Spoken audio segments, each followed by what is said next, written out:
Hello everyone, this is Renier, and today we're going to talk about the Grand Prix attack against the Nadorf players. Okay, those who play the Nadorf with black. I think in some lines like this one that we're going to discuss today, they may feel a little bit uncomfortable. I was motivated to this subject because I had the same problems a few years ago, and today, after the World Cup is almost over, we saw fantastic Judith Polgar playing the Grand Prix attack against the Cuban Grandmaster Renier Dominguez. But not only Judith Polgar, Dmitry Andreikin also played it against the same Renier Dominguez in Azerbaijan this year, and he did it successfully. So let me explain a few things. If we begin now, is the game we're going to analyze is Dmitry Andreikin against Renier Dominguez, but we're going to speak about the opening, move orders, and also the battle that took place in the middle game. Okay, white played e4, c5, and now knight c3. Now, before getting into this move, I want you to understand one thing, and for this I'm going to show you a move order in the dragon variation. After knight f3, d6, knight c3, g6, there is a line in which white plays f4, and now black replies with knight c6, knight f3, bishop g7, bishop d3, castle, castle, and in this position black has a nice move, that is b5. The pawn on b5 cannot be taken either way. If bishop takes, knight takes on e4. If knight takes on e4. This is a common idea because there are tactical motives with queen b6 check. So white has to play queen e1 and then b4, and if the knight goes to d1, black may even play bishop a6 immediately, with the idea of taking on d3 and making a weak pawn on d3 in order to attack it later by queen b6 and then queen a6. That would be a plan. The best move in this position is knight d5, and still after bishop b7 it seems like black has sufficient counterplay. He will play e6 and his position looks active enough. Okay, now why I explain this, you'll see why. Because when we start by knight c3, and it's important to understand why I mentioned earlier the Grand Prix against the Nadorf players, because any other Sicilian player would play knight c6 or a6 or e6 in this position, but Nadorf players will only play d6 because any other move get them out of their theory. So d6, of course there is nothing wrong with this move, but just explaining a few qualities of this position. Now f4, and what is the right move in this position? Many players, and very strong players, used to play g6 in this position to continue with bishop g7. The advantage of playing like this is that for a while black stops bishop b5. I mean, there is no point in playing bishop b5 if there is no knight on c6. However, this is not entirely true, because white can play bishop b5 check, and on bishop d7 play bishop c4, and that's another story, that's another subject. But after g6, black allows also another things. For example, the move d4, and after c takes d4, queen takes d4, black is forced to play knight f6, and now e5 is a move that theory doesn't consider it dangerous. I lost a game against Hikaru Nakamura in 2002, I think. He played e5 in this position, and I didn't know the theory and got easily outplayed, maybe in 20-21 moves, something like that. But I want to show you a different move, and it's a move that really surprised me when I saw it back in 2007. That move is bishop d3. Okay, it was played against me by Holden Hernandez, grandmaster from Cuba, and it seems like it's well, it's an idea seen in other type of positions. In the databases, he seems to have played it more than once. Okay, the game that I'm going to show you is my game, and it's not published in any databases online, but I have it, and it was played in an official tournament in Spain. I continue with, okay, I quickly understood that knight c6, his idea is to move the queen back to f2 and simply develop later with knight f3, kingside castle, and maybe queen h4 and f5. So I tried to be a little bit clever and just went bishop g7. He went knight f3. Later he seems to have improved his system by starting by playing h3 first and then knight f3 or queen f2. But in that game he went knight f3, castle, queen f2, bishop g4, and yeah, this is the same position we had in the first line that I showed you. It's the dragon variation after knight c6, for example, white castles, and it's the same dragon variation, same position, only that the queen is on f2, not on d1. So who benefits from this? Probably white, because the queen is ready to go to h4, no longer has to go through e1, and most important, black doesn't have b5. So I wanted to avoid the transpositions, and of course I was thinking about this on the game, because I did not expect him to play like this.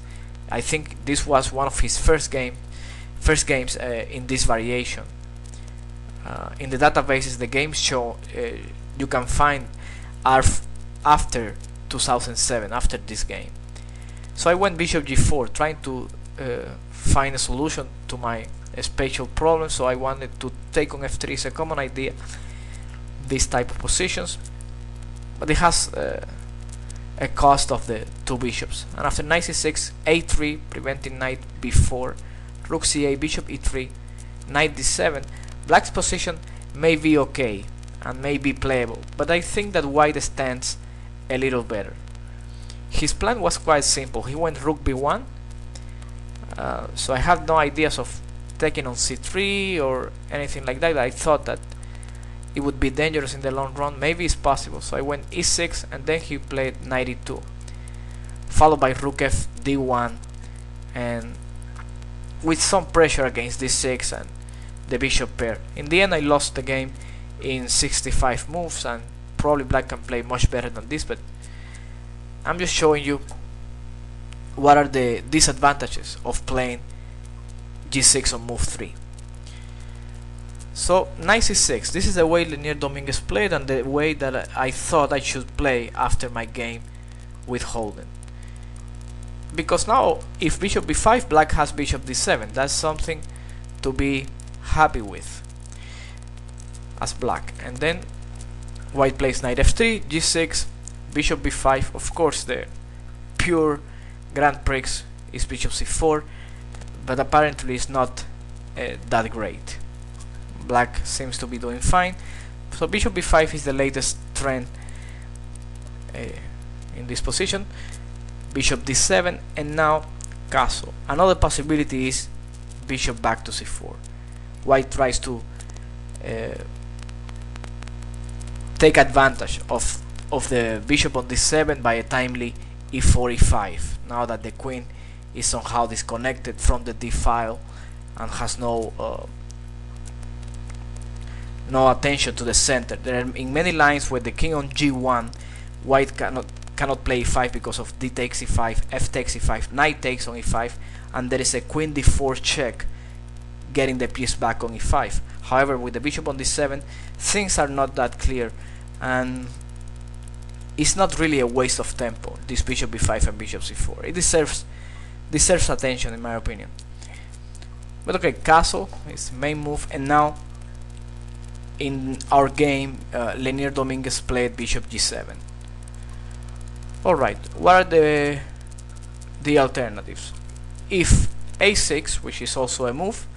Bishop takes d3, and now bishop g7 gets back into the main line. But if black plays queen d7, which is a natural idea, white can continue with king h1, and on bishop g7, of course, we can play now moves like a4, transposing to the variations we'll explore later, or queen e1. But there is a third move, that is queen e2. It's interesting too. And then after if castle, white can play rook b1 with the idea of bishop d2 and b4, opening the b file. This would be the attacking plan for white. If knight f6, e5 seems interesting. Now followed by knight e4. If knight h6, white can probably play f5, and after g takes on f5, knight h4 with a dangerous compensation, threats like queen h5 or bishop takes on h6 followed by knight takes on f5. So the position is rather complicated and dangerous for black, and the move f5, which is typical, doesn't solve the problems after knight d5. The threat is knight to b6, and if black takes on d5, he will have a hole on e6 that white will take advantage of by playing knight g5 later.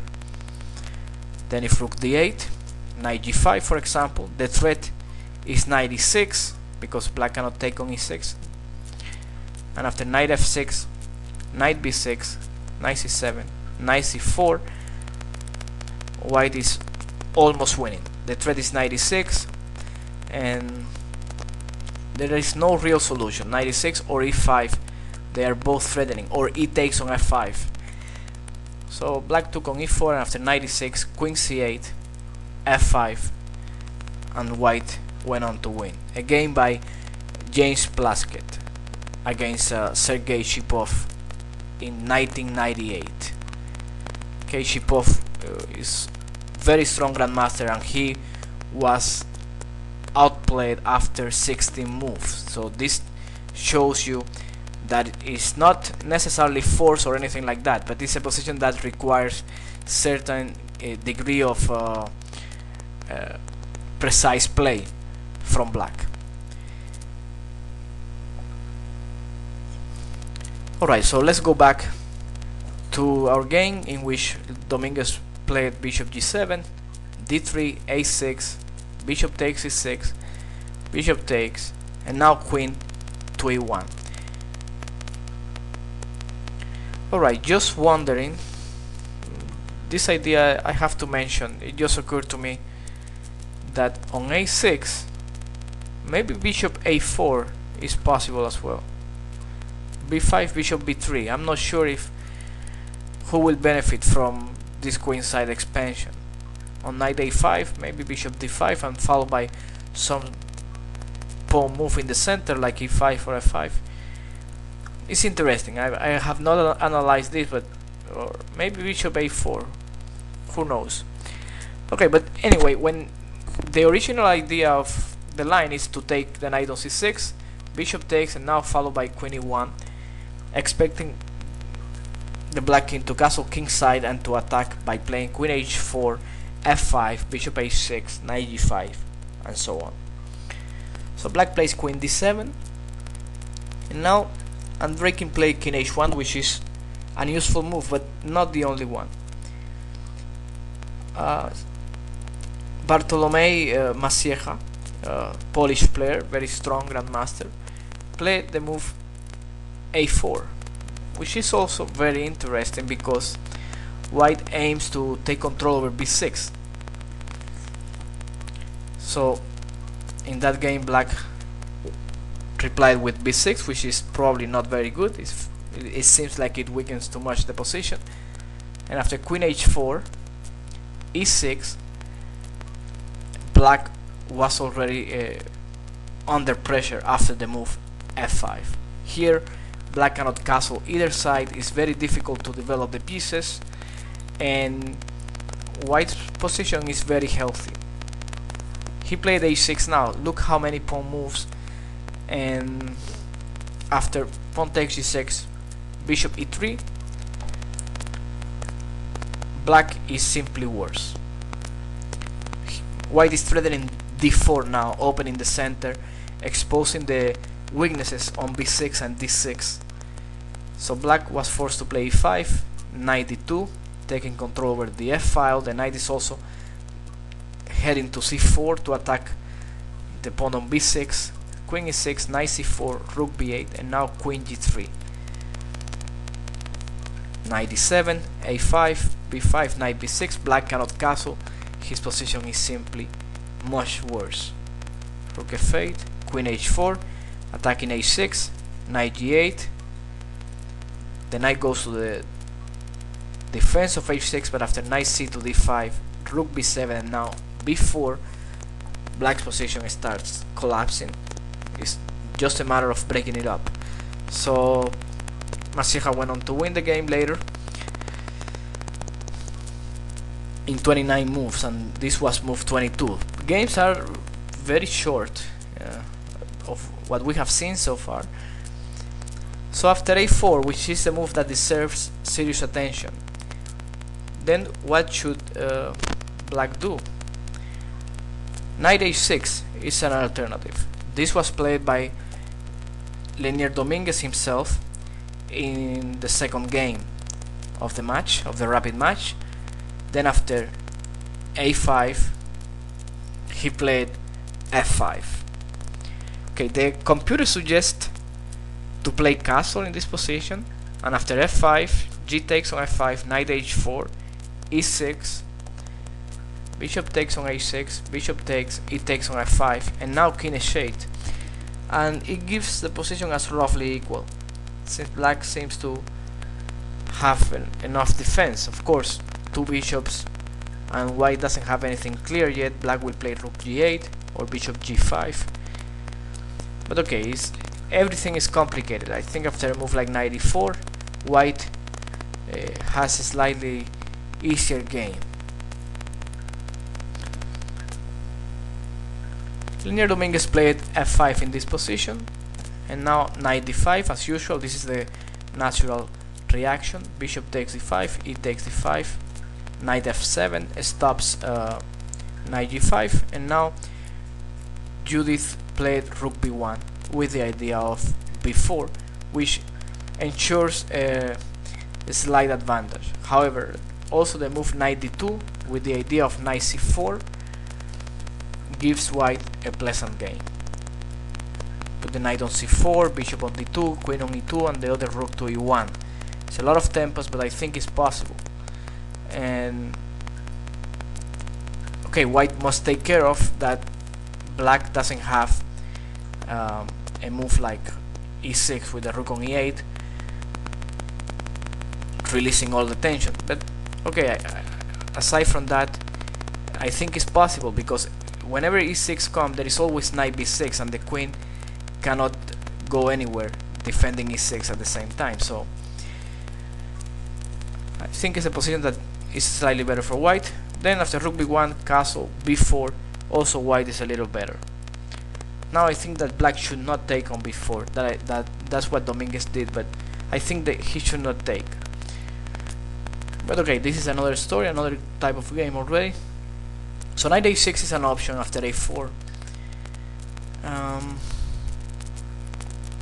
Other option is to play b5 immediately. Again,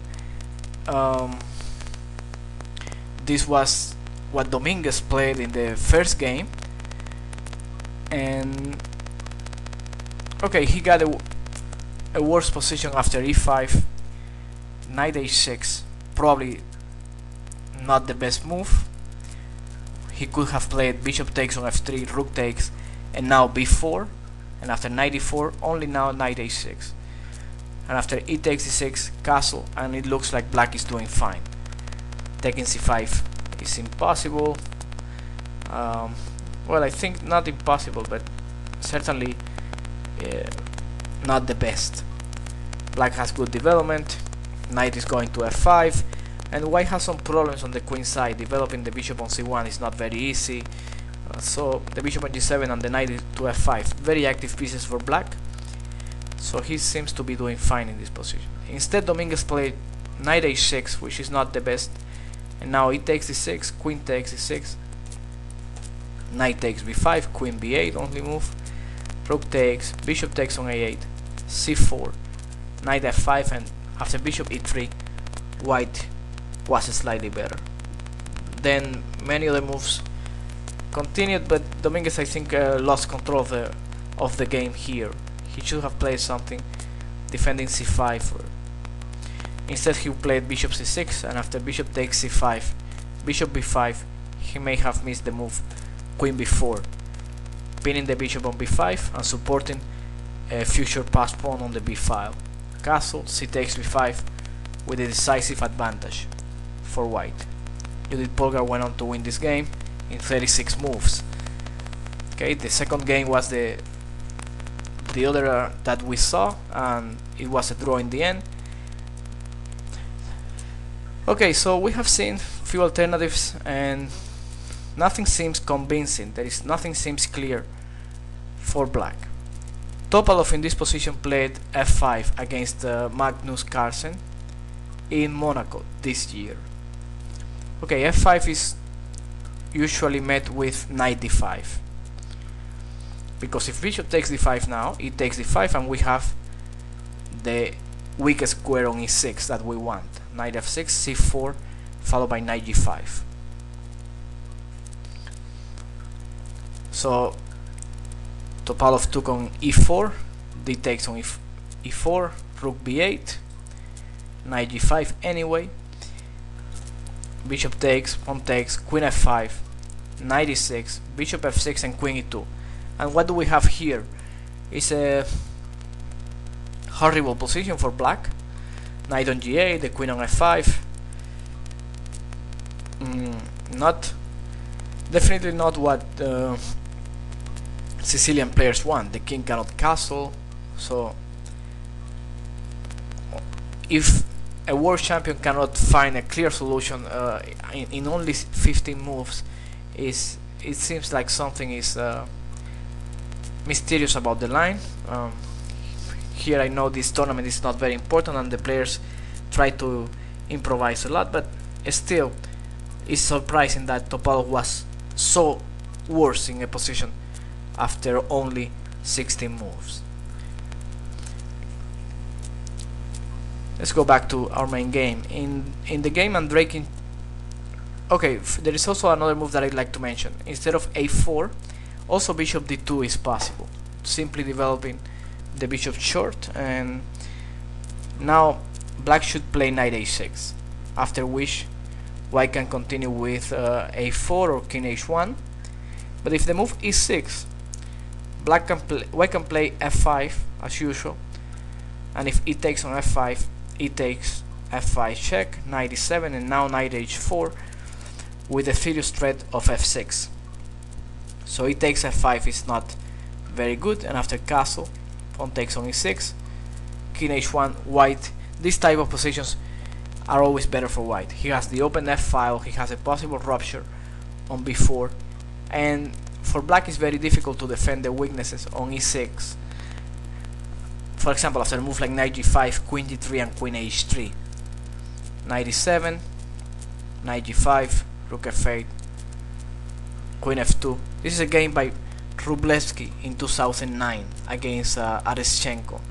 Wróblewski here simply wins a pawn, I think, because queen f6 is a serious threat, and the game is basically over. White has no weaknesses, nothing to complain about, and black has no counterplay for the pawn, no compensation at all. Okay, games Wróblewski, Areschenko in 2009. So there is plenty to choose from in this position. Andreikin played king h1 and Dominguez played b5, trying to be active on the queen side. Instead, knight h6 is a move, and after f5, g takes on f5, knight h4, pawn takes on e4, knight takes on e4. White has decent compensation. He plans to take on h6, play knight f5. So this position needs testing, but I think the compensation is there, is clear. Also, if knight f6, white would continue with bishop d2, and if castle, then f5, followed by queen h4 and bishop h6. This is the plan. It may not be made all the time, but it's always an attack that white, that's what white is hoping for. Okay, so after king h1, b5, the move played by Renier, f5, and now b4. If g takes on f5, white plays knight h4, and after pawn takes on e4, knight takes on e4, followed by knight f5 or queen g3, for example. That's the type of compensation that white has. Problems with the black king in the center. He has two bishops, good pawn structure, but no development on the king in the center. The position is fairly open. So b4, knight e2, heading to g3, g takes on f5, knight g3, takes on e4, and d takes on e4. White gets control over f5 and over the center in general, and now the problem is that black cannot really castle. So he played queenside castle in this position, which was a very risky decision. Instead, black should have played h5 to continue and keep an unclear game with the king in the center. a3, b3, keeping it close, and after c takes b3, h4, knight f5, bishop f6,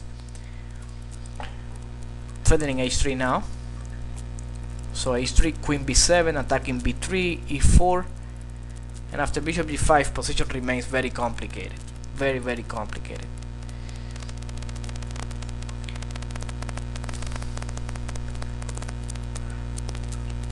Alright, so white is now taking on h4. Also, if the pawn on e4 disappears, then there is the open e file, and that can affect black in several ways. So this position deserves attention, and if the alternative was played in the game and it's not very promising, is castle, and after a3, white simply has an attacking position, not easy to stop the attack that is coming from the queen side. After a3, black went b3. The alternatives were first bishop b5, attacking the rook, but of course knight f5, white can sacrifice the rook. It doesn't matter, because after bishop takes on f1, queen takes on f1, he's taking on a6, but also he's taking on g7. So bishop f6, queen a6 check, queen b7, queen d3. White has a fantastic compensation. He's taking on b4, knight on g8 cannot develop, the pawn on e7 cannot move because white takes on d6, black cannot play c4, he can't do anything. So white just wants bishop d2, pawn takes b4, and continue opening lines. It was very risky to take the rook, and of course black should not take the rook. He should play bishop f6 instead. And now after rook f2, pawn takes b4, black plays e6. Again, it's interesting, but perhaps not the same. Rook f2, e6, knight back to g3, h5, takes b4, h4, knight f1, h3, g3, c takes b4, queen takes b4, and again in this position black is under a lot of pressure. c4 is coming, the knight to e3 or the bishop to f4. Seems easy for white, at least easier to play from white than from black. Okay, so we dismiss bishop b5. Perhaps the best was to play a5. However, after pawn takes b4, white still wants to open the queen side by playing c3. b takes c3, b takes c3, and now he has this plan of rook f2, doubling rooks on the a file, and then rook a7. h5, knight f5, bishop f6, bishop g5, prevents everything and also clears the back rank. h4, rook a3, e6, queen a1. This is a sample line, not necessarily forced, but this is how things can develop. Black takes the knight, and now rook b1, threatening rook a8 or rook a7, queen c7, rook a7, bishop b7 takes. Okay, in this position it's still difficult to win, but white has the queen and he should be better. Let's see what Dominguez played in the game. He played b3, keeping the files on the queen side closed for another move, and after c takes b3, knight f6. Black's position looks very slow, very difficult to create counterplay. There is no open file or anything like that. He cannot rely on any sacrifice. He still needs to play rook g8, then move the bishop from g7 if he wants something, and also h5, h4 is an idea that even if black gets the pawn to h4, it still is not threatening anything. So white went b4, and at this point he probably has a decisive attack already. h5, bishop g5, h4. What else? You have to go h4 to open up some lines. Bishop takes on h4, queen g4, and now yeah, if white plays slow, of course black will have some counterplay there, but there is no need. B takes c5, and now if black takes on e4, trying to use the light square bishop on that diagonal, simply knight takes on e4, and after queen takes on e4, bishop takes on e7, followed by c takes d6 or bishop takes d6. Either way, black has no compensation for the material. So after b takes on c5, black did was the only thing that was expected. Rook takes on h4, and now white went c takes d6. Some serious threats now. Rook c1, queen a5, and of course knight takes on h4. For example, after the normal rook takes d6, white takes on h4, and after queen takes on h4, knight f5, and everything is under attack. If queen takes on e1, knight takes d6, and then rook takes on e1. White will have two rooks for three minor pieces, but with so many pawns he probably has the better game. What else? Well, actually, if queen takes on e1, the simple rook takes on e1 should work out as well, because the bishop on g7 is hanging, the rook on d6 is under attack, and also there is the move e4, e5 with a double attack in the card, so there is nothing black can do here. Dominguez played his cards. He played rook h8, trying to hold on to the material, but after d takes on a7, rook d7, rook e8 doesn't matter. The rook is even worse on the e file, because after knight f5, white would be threatening to give a dangerous check on d6. Rook c1, pinning the bishop, and now rook c7. The only defense really, if queen e6, white has knight g5, attacking the queen, and there is no defense. So rook c7, knight f5, threatening knight d6, knight e8, queen a5. Simple idea of taking the a6 pawn. Queen takes on a4, queen takes on a6 check. There is no way to prevent queen takes on a6. Also, knight e5 may be a serious threat as well. If bishop b7, knight d6 is probably very uncomfortable. If bishop b7 right now, because black cannot take. So queen takes on a4 is the only chance. Queen takes on a6, king b8. If bishop b7 now, simply queen a5, defending the knight on f5 and threatening knight d6, winning the queen. King b8, knight takes g7. The knight on e8 cannot take on g7. and after queen e7, knight back to f5. White is up 3 pawns and a tremendous attack on the queen side, so there isn't much to say about this. Instead, king b8, rook d1, threatening rook d8, mate, almost mate, bishop d7, rook takes e7, knight takes, and queen b6, and in this position black resigns. King c8, knight d6 is made, and king a8, at least knight d6 wins, or knight g7 even. Okay, knight g7 is simple. Okay, everyone, this is it for now. Thanks for watching. I hope you can show some comments on this line, and so I can see your opinion on this. Thanks for watching. This is Renier, and see you on my next video.